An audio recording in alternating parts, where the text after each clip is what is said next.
Hi, and welcome to Focal Point, AFR Talk, this free-for-all Friday edition of Focal Point on AFR Talk, the most feared and dangerous radio network in America.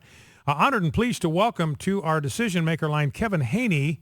Kevin is the pastor of the Word of Life Baptist Church in Rio Rancho, New Mexico. Kevin, welcome to Focal Point with Brian Fisher.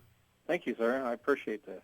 Well, Kevin, you and I had a conversation some time ago, and it had to do with what's going on with the Census Bureau. And I just want to take a few minutes and have you kind of share your story with our listeners. I mean, we're all concerned about the intrusive nature of the federal government. We just had President Obama himself had the soundbite, him complaining to Chris Matthews, is the problem with our government is it's just too big, it's just too inept, it's just too bulky.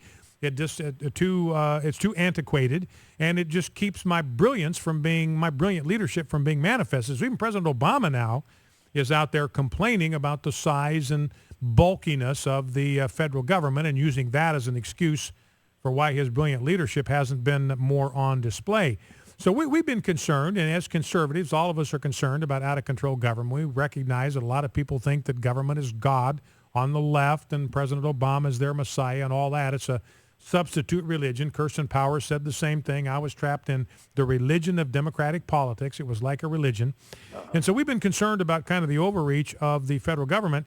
And you've had a personal experience with the Census Bureau. And again, by itself, maybe your story is not all that significant. When you put it together with all of these other things that we're seeing, you know, maybe it fits into what's kind of a disturbing pattern.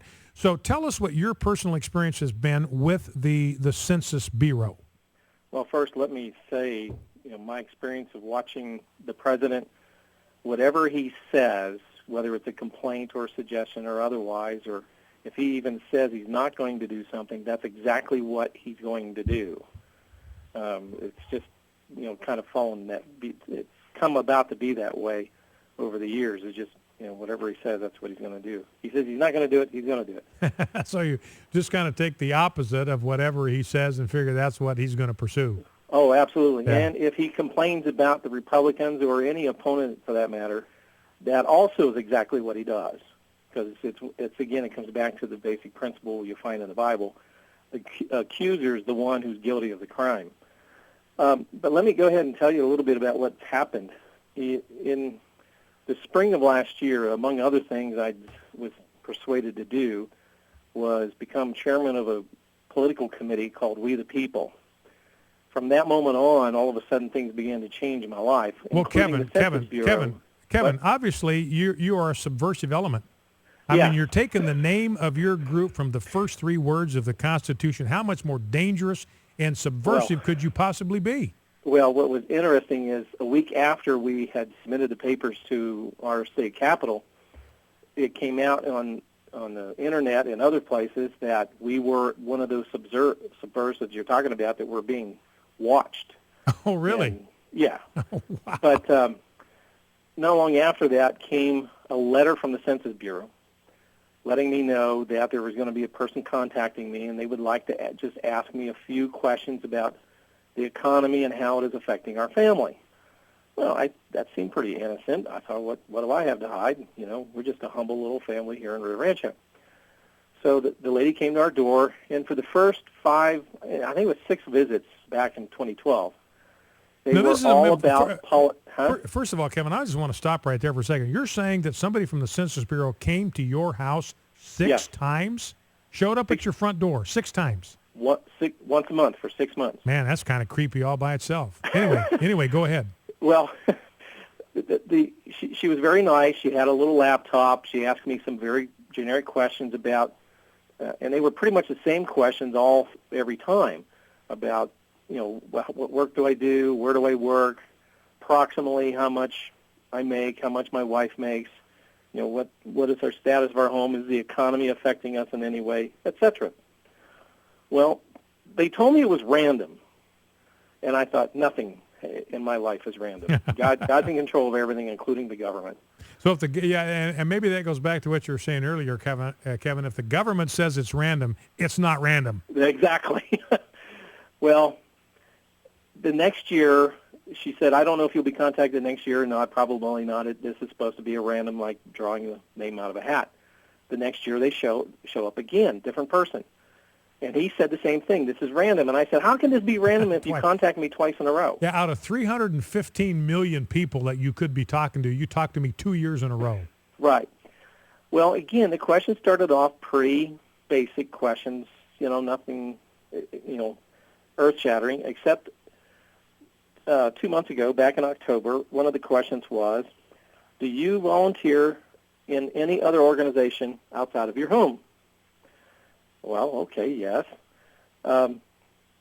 Sometimes people don't think about their activities, and frequently, or activity they do for children, schools, youth organizations, etc. Since September 1st of last year, have you been involved in any of these activities? Well, yeah, I got a son who's 10 years old, and we're involved in swim teams. No problem there. What other organizations are you involved with? Are you? And they wanted to know how many, and I said, well, one other organization. And they said, what's the name of it?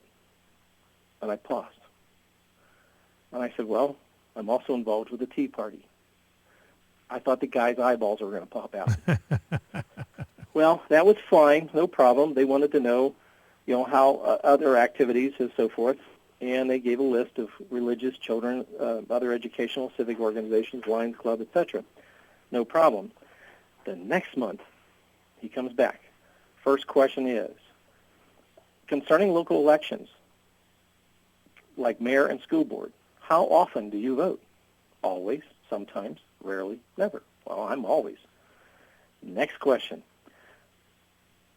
Have you ever contacted a public official to express your political opinion? Okay, well, I've done that. Have you ever, this is one you'll like, have you ever boycotted a certain product or service because of their political views? Well, of course I have. Oh, man. Third question. This is where I stopped in my tracks, and I said, I think I maybe need to get a lawyer.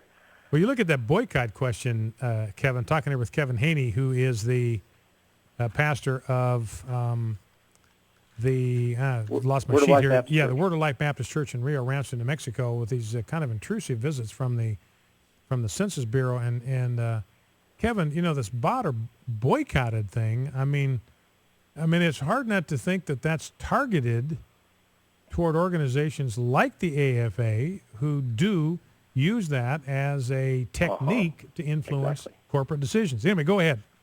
Well, the third one was the killer. How often do you use the Internet to express your political views? And I stopped. And I said, I don't know if I want to answer that question. In fact, I might need to consult a lawyer. For why do you want to know that question? So did you ask the Census Bureau, why do you want to know how often I make political commentary? Did you ask him that? This is when he answered, this is not a Census Bureau question. These are supplemental questions from other agencies. From other agencies? Did he say which agencies? No. When I asked him, he says, we don't know. So they don't even know. So they're asking these questions on behalf of some nameless federal agency, very intrusive about your political involvement. Which groups are you involved with politically? How often are you involved with them? Do you ever express your political opinions in any kind of public forum? And you don't even know who this information is going to in the federal government. There's more. They then ask me, how often do we sit down together as a family for dinner? Then they ask, how often at the dinner table do you discuss political opinion? Then they ask, how often do I get with my neighbors and talk to them about politics? Then they ask, how often, and this is one that, how often do you do favors for your neighbors, such as watching their children, helping them with shopping, house sitting, lending garden or house tools, or other small items? Why does the Census Bureau, or for that matter, IRS, the NSA, whoever, why do they want to know this? Yeah.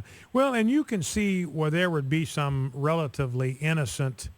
possible relatively innocent explanation for those questions. The Census Bureau just wants to get a feel for how civic-minded people are, how integrated they are with their neighborhoods and their communities, and all that sort of thing.